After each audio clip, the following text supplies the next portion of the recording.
ஆண்டவரும் இரட்சகருமாகிய இயேசு கிறிஸ்துவின் இனிய நாமத்தில் உங்கள் யாவருக்கும் அன்பின் வாழ்த்துக்களை தெரிவித்துக் கொள்கிறேன். அருமையான தேவ பிள்ளைகளே, ஆமென். புதிய நாள், புதிய நம்பிக்கை, new day, new hope. Daily devotion மூலமாக இந்த நாளில் கூட உங்களை சந்திப்பில் நான் மிகுந்த மகிழ்ச்சி அடைகிறேன். அல்லேலூயா. வார நாட்களில், வேலை நாட்களில் முதல் நாள், ஆமென். நிறைய ஒருவேளை பொறுப்புகள், தேவைகள், பலவிதமான பயம், அலைச்சல்கள் இப்படி கலங்கி கொண்டிருக்கலாம். பயப்படாதீங்க. இந்த வீக் உங்களுக்கு பிளஸ்ஸடாக இருக்கும். ஆமென். இந்த வீக் உங்களுக்கு பீஸ்ஃபுல்லாக இருக்கும். ஆமென். அல்லேலூயா. இந்த வீக் நீங்கள் என்ஜாய் பண்ணுவீங்க, ஜாய்ஃபுல்லாக இருக்கும். அல்லேலூயா. இதை விசுவாசிங்க. பிளஸ்ஸடாக இருப்பீங்க, பீஸ்ஃபுல்லாக இருப்பீங்க, ஜாய்ஃபுல்லாக இருப்பீங்க. அல்லேலூயா. கர்த்தர் நிச்சயமாக அப்படி நடத்துவதற்கு உண்மையில் தேவனாக இருக்கிறார். ஆமென். இன்றைக்கு கூட கர்த்தர் நமக்கு கொடுக்கிற வார்த்தை என்ன? சங்கீதங்களின் புஸ்தகம் 23ஆம் சங்கீதம் 1வது வசனம் கூட வாசிக்க கேட்போம். கர்த்தர் என் மெய்ப்பராய் இருக்கிறார், நான் தாழ்ச்சி அடையேன். ஆமென். இங்க சங்கீதக்காரன் சொல்றாரு, கர்த்தர் என் மெய்ப்பராய் இருக்கிறார், நான் தாழ்ச்சி அடையேன் சொல்லிட்டு அப்படியே தொடர்ந்து வாசிங்கன்னா அப்படியே பல காரியங்களை அங்கே சொல்லுகிறத நாம் பார்க்கிறோம். தாவீதுக்கு கர்த்தர் மெய்ப்பராய் இருந்ததுனால தான் அவர் மிகப்பெரிய அரசனாய் அவர் காணப்பட்டார். அல்லேலூயா. பாருங்க, கர்த்தர் என் மெய்ப்பராக இருக்கிற எவ்வளோ பெரிய ஒரு ஆழமான ஒரு வார்த்தை பாருங்க. அதனால நான் தாட்சி அடையேன். என் அப்பா என்னை கண்டு கொள்ளலைன்னா பரவாயில்ல, அண்ணமாருக்கு கண்டு கொள்ளலாம் பரவாயில்ல, எனக்கு கெப்பாசிட்டி இல்லைன்னா பரவாயில்ல, எனக்கு நாலேஜ் இல்லைன்னா பரவாயில்ல, நான் எப்படி இருந்தாலும் பரவாயில்ல, உலகமே என்னை புறக்கணிச்சாலும் பரவாயில்ல, கர்த்தர் என் மெய்ப்பராக இருக்கிறார். அவர் என்னை நடத்துவார், அவர் என்னை வழி நடத்துவார், அவர் என்னை போஷிப்பார், அவர் என்னை புல்லிடங்களில் மேய்ப்பார், அவர் என்னை அமர்ந்த தண்ணியில் நடத்துவார், அவரை சத்துருக்களுக்கு முன்பாக எனக்கு பந்தியை ஆயத்தப்படுத்துவார். பாருங்க, எவ்வளவு அருமையான ஒரு விசுவாச அறிக்கை பாருங்க. கர்த்தர் நமக்கும் மெய்ப்பராக இருக்கிறார். ஆமே. அதனால் நீங்களும் தாட்சி அடைய மாட்டீங்க, அப்படின்னா குறைவுபட மாட்டீங்க, நீங்கள் வெட்கப்பட மாட்டீங்க, நீங்கள் சோர்ந்து போக மாட்டீங்க. அல்லேலூயா. யோவான் 10ஆம் அதிகாரம் 11வது வசனம் இப்படியா சொல்றாரு. ஆண்டவரே, வாசிக்க கேட்போம்.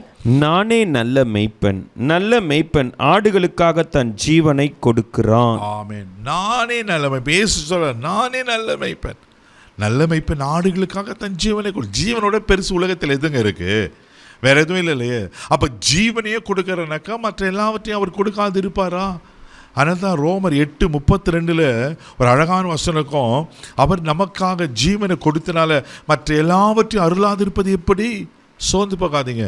அவர் மெய்ப்பர், அப்படின்னா தகப்பன், அவர் தான் தலைவர், அவர் தான் வழி நடத்துகிறார். அவருக்கு தெரியும் என்னென்ன நேரத்தில் எதெல்லாம் உங்களுக்கு செய்யணும், எதெல்லாம் கொடுக்கணும், அவருக்கு தெரியும்.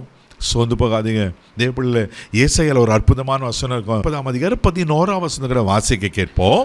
மெய்ப்பனைப் போல தமது மந்தையை மெய்ப்பார், ஆட்டுக்குட்டிகளை தமது புயத்தினால் சேர்த்து தமது மடியிலே சுமந்து கரவலாடுகளாய் மெதுவாய் நடத்துவார். ஒரு மெய்ப்பன் எப்படி தம் மந்தையை நடத்துவாரோ கரிசனையோடு, ஒரு ஆட்டுக்கு ஒரு காரியம் நடந்துச்சுன்னா அந்த மெய்ப்பனுக்கு எவ்வளவு இருதயம் துடிக்கும், எவ்வளோ வேதனைப்படுவார். ஒரு காயப்பட்டுடுச்சு, ஒரு ஆடு திசை மாறி போயிடுச்சு. அதனால தான் ஆண்டது ஊமையில் சொல்லும் போது லூக்கா 15ஆம் அதிகாரம் 100 ஆடு இதில் ஒரு ஆடு தான் தொலைஞ்சு போச்சு. அந்த ஒரு ஆடுக்காக தேடி கண்டுபிடிச்சி அதை தோல் மேலே சுமந்தார் அல்லவா? அந்த ஊமை எவ்வளோ அற்புதமான ஊமை. தேவப்பிள்ளையில் இன்னைக்கு உங்களுக்காக ஒரு அக்கறை உள்ள தேவனாக இருக்கிறார். மெய்ப்பனை போல தமது மந்தையை மெய்ப்பலாம், ஆட்டுக்குட்டிகளை தமது புயத்தினாலே சேர்த்து. அப்படின்னா இந்த ஆட்டுக்குட்டிகளை என்ன தான் புயத்தினால தூக்கி கொள்வார், சுமந்து கொள்வார், அரவணைத்து கொள்வார். அது மட்டும் இல்லாமல் அங்கே தமது மடியிலே சுமந்து கரவல் ஆடுகளை மெதுவாக நடத்துக்கிறது போல நடத்துவாராம். அப்போ ஆட்டுக்குட்டி எப்படி நடத்தணும், கரவல் ஆடுகளை எப்படி நடத்தணும், மெய்ப்பனுக்கு நல்லா தெரியும். தெய்வப்படையில் ஒன்று சொல்லட்டுமா, நீங்கள் அவர் தோளில் தான் இருக்கிறீங்க, அவர் கரத்தில் தான் இருக்கீங்க, அவர் உங்களை சுமந்து கொண்டு இருக்கிறார். எதை குறித்து கவலைப்படாதீங்க. ஒரு வேளை இந்த வாரம் என்ன ஆகுமோ பயப்பட இருக்கிறீங்களா? பயப்பட. ஆண்டவர் நடத்துவார்.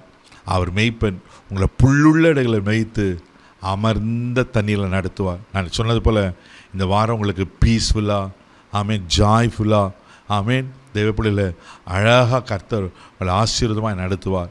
சோர்ந்து போகாதீங்க. கண்களை மூடி நம்ம ஜெபிக்கலாம். தகப்பனே, உமக்கு நன்றி சொல்லி உம்மை துதிக்கிறோம், உம்மை ஸ்தோத்திரிக்கிறோம்ப்பா. ஆண்டவரே, உமக்கு நன்றி அப்பா, உமக்கு ஸ்தோத்திரம். கர்த்தரின் மெய்ப்பராக இருக்கிறேன், நாங்கள் தாட்சி அடைய மாட்டோம்ப்பா.